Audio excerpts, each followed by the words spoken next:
에베소서 5장 15절에서 33절까지입니다. 말씀 찾아 놓으시기 바랍니다.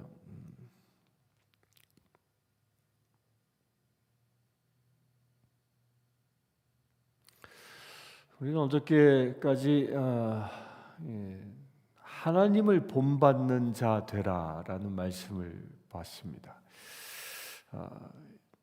에베소서는 이 교회론이라고 우리 서두에 말씀드린 것처럼 우리 교회는 예수 그리스도의 몸이고 또한 저와 여러분들은 그 몸의 지체된 존재입니다.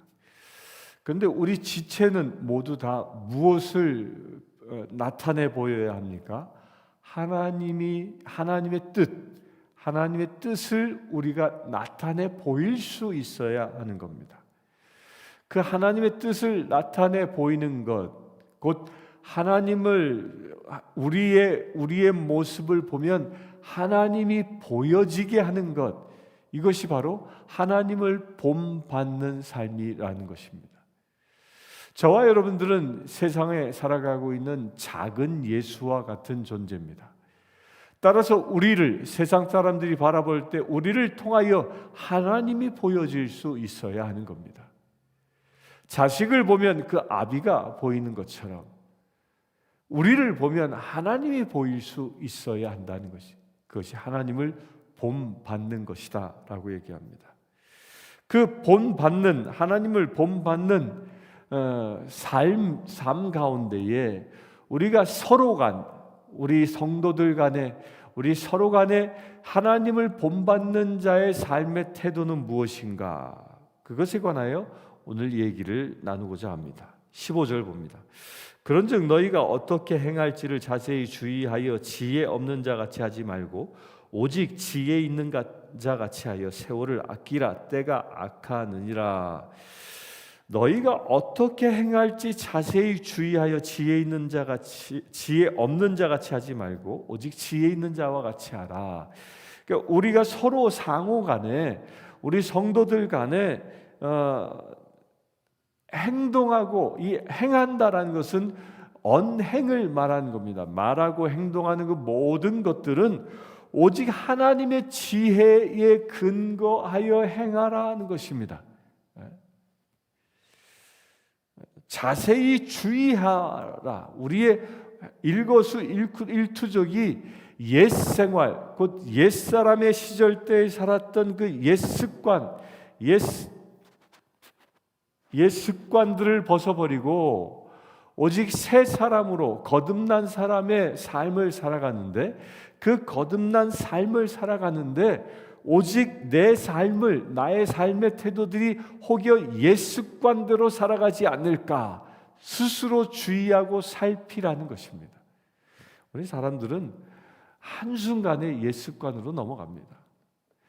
여러분들이 담배 끊는 거 정말 어렵습니다. 저도 예전에 담배를 펴봐서 압니다. 그래서 한국말에 이 담배 끊는 사람과는 상종도 하지 말라, 뭐 이런 얘기가 합니다. 왜냐하면 그만큼 독하게 마음을 품어야 끊을 수 있다라는 겁니다. 그런데 반면에요, 담배 피기는 굉장히 쉽습니다. 끊기는 어려워도 다시 피기는 아주 그냥 지금도 한두 대 그냥 피면 그 다음부터 생각나게 되어져 있습니다. 니코틴이라는 것이 벌써부터 중독을 일으켜서, 이건 마약도 똑같은 거예요. 이렇게 우리로 하여금 옛습관들은 우리가 중독되어져 있는 것들이죠. 그것으로 돌아가는 것은 엄청나게 쉽다라는 거예요. 여러분들 거듭났다고, 성도가 되었다고, 성령 받았다고, 내가 말씀을 공부했다고 내 옛습관이 다 사라졌다라고 생각하지 마시라는 겁니다. 내가 조금만 방심하면 어느 순간에 내가 옛습관에 그냥 빠져드는 겁니다. 폭력적인 사람은 폭력적이 되어지고, 또 말이 거친 사람은 거친 말을 그냥 사용하게 되어지고, 남을 비방하기 즐겨했던 그 입술은 또 그대로 사용하게 되어진다는 겁니다. 이것을 우리가 늘 깨어서 나 자신을 늘 자세히 살필 수 있어야 합니다. 옛자가 살아나지 아니하도록. 그래서 옛자가 꿈실거리고 다시 살아나려고 할 때마다 우리가 어떻게 해요? 날마다 십자가에 못 박아 죽는 일들이 일어나야 하는 것입니다. 그러면서 세월을 아끼라, 때가 악하니라, 함부로 살지 말라는 것이죠.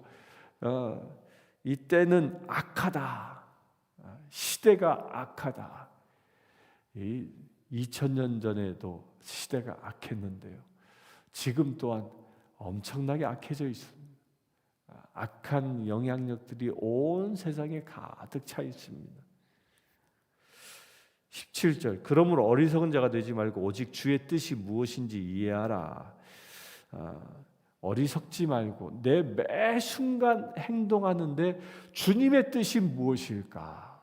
머리 대신 주님이 나에게 원하시는 바가 무엇일까? 늘 주님의 뜻을 바라볼 수 있어야 한다는 겁니다. 술 취하지 말라. 이는 방탕한 것이니 오직 성령으로 충만함을 받아라. 술 취하지 말라. 방탕한 것이니 취한다, 중독되어진다, 사로잡힌다, 이런 뜻이죠.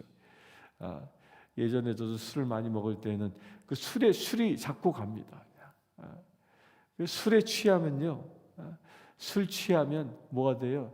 이 개가 되는 거예요. 개가 아주 망나니가 되는 겁니다. 탈무드에 그 포도주를 만드는 과정을 이렇게 설명합니다. 포도주를 만들자 처음에 거기다가 원숭이 피를 섞어 넣습니다. 그로 인해서 술이 한 잔 들어가면 원숭이처럼 헤헤 거리면서 기분이 좋아집니다. 그리고 두 번째는 무엇을 넣냐면 사자의 피를 집어넣습니다.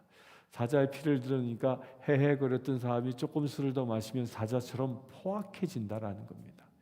이게 술에 취하는 겁니다.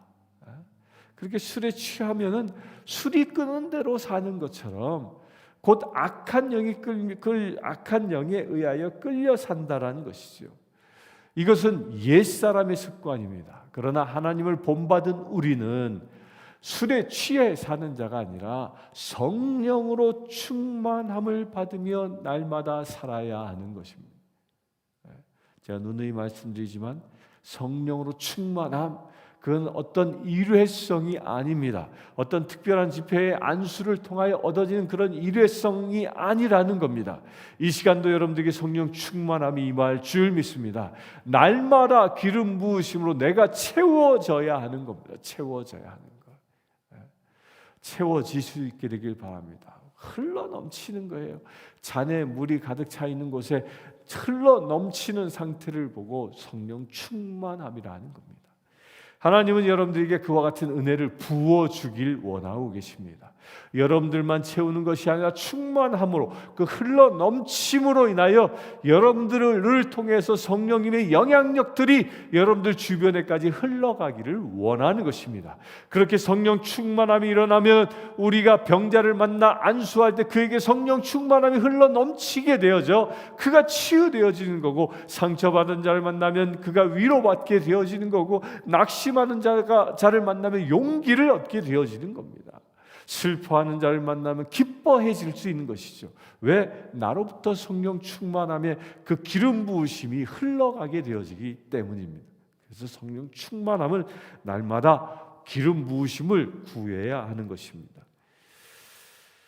시와 찬송과 신령한 노래로 서로 화답하며 너희 마음으로 주께 노래하며 찬송하며 범사에 우리 주 그리스도의 이름으로 항상 아버지 하나님께 감사하며 그리스도를 경외함으로 피차 복종하라. 우리가 서로 만나면 시와 찬송, 여기는 시편을 얘기하는 겁니다. 찬송은 뭐죠? 찬송은 그때 당시 초대교회 때 아마도 새롭게 만들어진 찬송이었던 것 같습니다. 그리고 신령한 노래는 뭡니까? 이것은 방언으로 노래하는 영가를 두고 얘기하는 겁니다. 이렇게 우리가 모일 때마다 이렇게 하나님을 찬양하는 소리로 가득해야 한다는 겁니다. 우리는 모이면 찬양으로, 서로가 찬양으로 화답해야 한다라는 것입니다. 세상 일 가지고 지지고 볶는 그런 일 가지고 화답하는 게 아니라 모이면 찬양하는 겁니다. 모이면 하나님의 은혜를 찬양하는 겁니다. 주께 노래하며 찬송하며, 그러면서 뭐하라? 늘 하나님께 감사하는 것입니다. 이게 하나님을 닮은 자의 모습인 것입니다. 그리고 그리스도를 경외함으로 피차 복종하라. 하나님을 닮은 자는 서로를 섬기는 자입니다. 서로가 원하는 바를 내가 대신 해주는, 그렇게 복종하는 관계라는 겁니다. 옛사람은 지배하는 관계라면, 서로가 지배하려 들고 그래야 서로 헤게모니 싸움을 하는 그런 관계라면, 새 사람은, 하나님을 닮은 사람은 어떻게든 서로를 섬겨주려 하는 사람이 바로 새 사람이라는 것입니다. 이것이 교회의 위상인 것입니다. 저는 여러분들에게 복종하고 여러분들은 저에게 복종하고, 이렇게 서로가 서로를 복종하는 관계, 이게 교회의 모습인 것입니다. 복종은 어떻게 나타납니까? 섬김으로 나타나는 것입니다. 22절, 아내들이여 자기 남편에게 복종하기를 주께 하듯 하라. 이는 남편이 아내의 머리됨이 그리스도께서 교회의 머리됨과 같음이니 그가 바로 몸의 구주시니라. 이어서 바로 남편과 아내 이야기를 하는데, 남편과 아내의 그 첫 번째 이 주어가 뭡니까? 복종하라, 복종하라. 아내들이여 남편에게 복종하라. 그걸 어떻게? 주님께 하듯이 하라.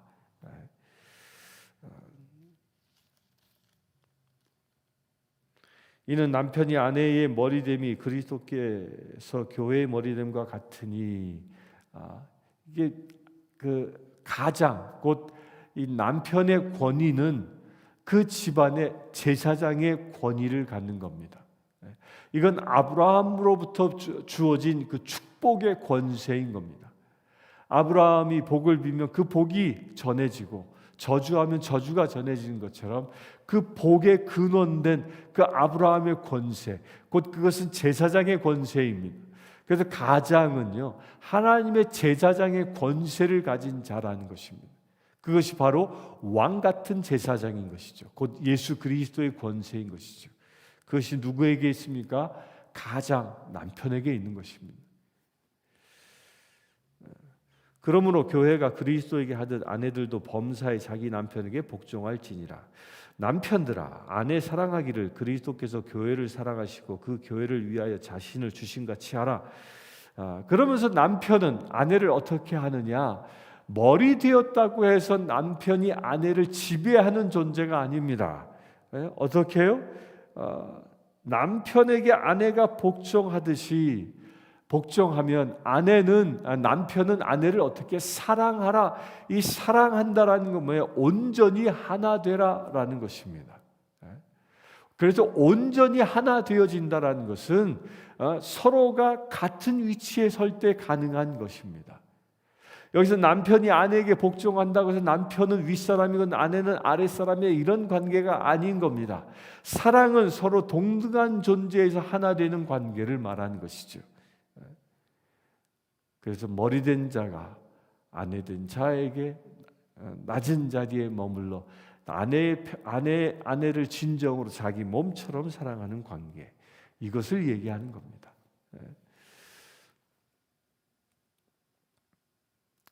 26절, 이는 곧 물로 씻어 말씀으로 깨끗하게 하사 거룩하게 하시고 자기 앞에 영광스러운 교회로 세우사 티나 주름 잡힌 것이나 이런 것들이 없이 거룩하고 흠이 없게 하려 하심이라. 그런 관계가 되어질 때 우리가 뭐예요? 물로 씻어 말씀으로 깨끗하게 하사 거룩하게 하시고, 세례 받는 것을 연상케 하는 것이죠. 그 세례를 받고 우리가 온전히 정결하게 되고, 또한 말씀으로 깨끗하게 되어 거룩하게 되어지는 것. 이렇게 남편과 아내가 남편에게 복종하고 남편은 아내를 자기 몸처럼 사랑할 때에, 그때 그 형상이 거룩의 형상으로 회복되어지는 것입니다. 그 남편과 아내, 이 부부의 관계는 거룩한 관계인 것입니다. 그 부부의 모양을 통하여 거룩하신 하나님의 형상이 나타나 보여지는 것입니다. 이 남편과 아내의 관계가 온전해졌을 때에 그 가정 가운데 하나님의 형상이 나타나게 되고 그 하나님의 형상을 자녀들이 볼 수 있게 되어지는 겁니다. 여러분들 부부 가운데 그런 일들이 일어나길 바랍니다. 이와 같이 남편들도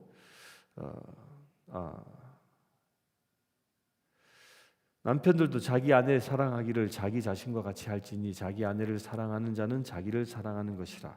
누구든지 언제나 자기 육체를 미워하지 않고 오직 양육하여 보호하기를 그리스도께서 교회에게 함과 같이 하나니 우리는 그 몸의 지체니라.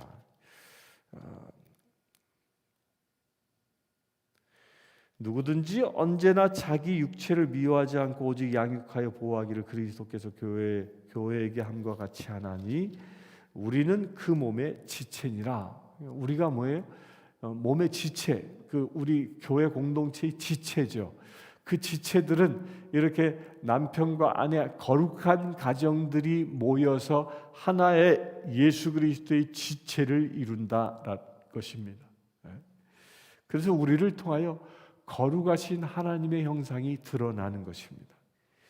31절 그러므로 사람이 부모를 떠나 그의 아내와 합하여 그 둘이 한 육체가 될지니 그 비밀이 크도다. 나는 그리스도와 교회에 대하여 말하노라.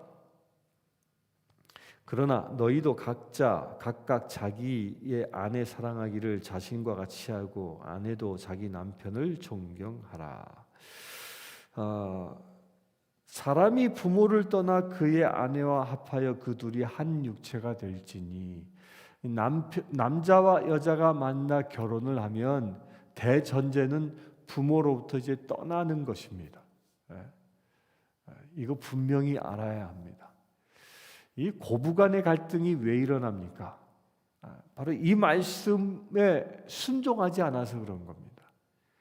사랑하는 아들을 이제 출가시키면 결혼시키면 그 어미는 이제 더 이상 품 안의 자식이 아닌 겁니다. 그런데 고부간의 갈등이 왜 일어나요? 내가 아들을 소유하려 하고 그럴 때 이 며느리와 이 갈등이 일어나게 되는 겁니다. 그러나 떠나보낼 땐 정확히 떠나보낼 수 있어야 합니다. 그래서 각자의 처소에서 각자의 역할을 감당해야 하는 것이죠.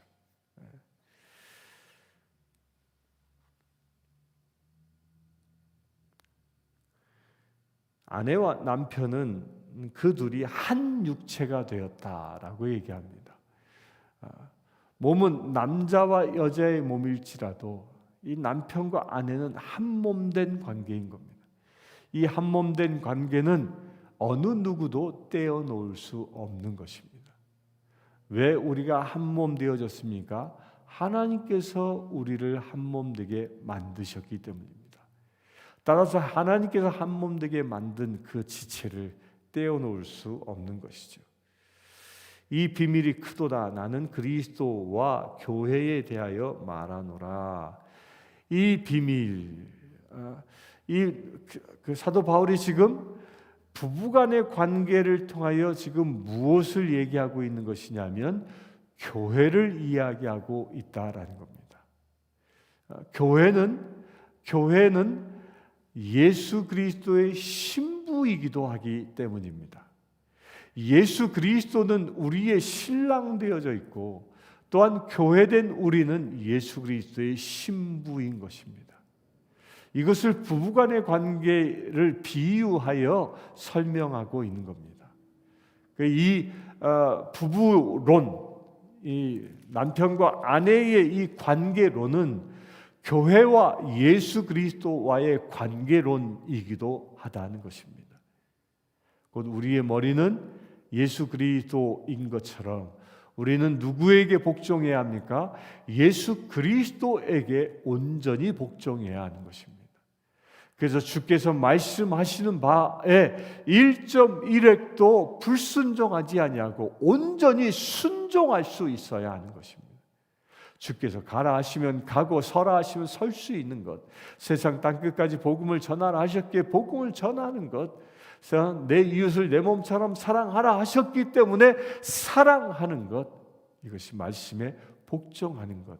머리 대신 예수 그리스도에게 복종하는 삶인 것입니다.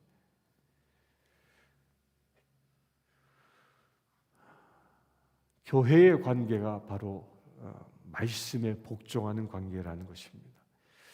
그러나 너희도 각각 자기 아내를 사랑하기를 자신같이 하고 아내도 자기 남편을 존경하라. 아멘이십니까? 우리는 서로를 존경할 수 있게 되길 바랍니다. 서로를 사랑할 수 있게 되길 바랍니다. 존경하며 사랑할 때, 그럴 때 진정한 사랑이 완성되어질 수 있는 겁니다. 그래서 분명히 뭘요? 존경하는 마음으로 서로를 대하고 존경하는 마음으로 서로 사랑하는 관계, 이게 온전한 부부 관계이고 또한 온전한 예수 그리스도와 나와의 관계인 것입니다. 우리가 예수 그리스도를 온전히 존경할 때, 그럴 때 진정 하나님을 높일 수 있게 되어지고, 또한 예수 그리스도께서는 우리를 위하여 저 십자가에 못 박혀 죽으시기까지 우리를 위하여 희생하시지 않았습니까? 곧 우리를 높이셨지 않습니까? 우리를 죄로부터 구원하시지 않았습니까?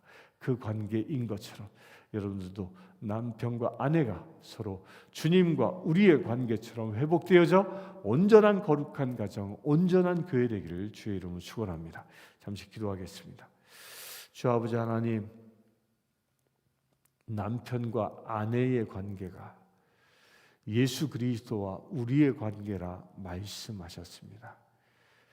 남편과 아내, 신랑과 신부의 관계인 것처럼 예수 그리스도가 우리의 신랑 되시고 예수 그리스도가 또한 우리가 예수 그리스도의 신부 되었음을 믿음으로 고백합니다. 아버지 하나님, 오늘 주신 말씀대로 신랑 되신 그분께 복종하며 또한 신부된 우리가 서로 사랑하는 귀한 지체 되길 원하오니 우리 가정마다 오늘 주신 말씀이 실제가 되어지는 놀라운 은혜의 가정 되게 하여 주시옵소서. 우리 주 예수 그리스도의 이름으로 기도드리옵나이다. 아멘. 지금 우리 주 예수 그리스도의 은혜와 하나님의 크신 사랑과 성령님의 감화 감동 교통 치유하심이 이 시간 예배하는 주의 사랑하는 모든 가정 위에 지금부터 영원토록 함께 하실지어다. 아멘.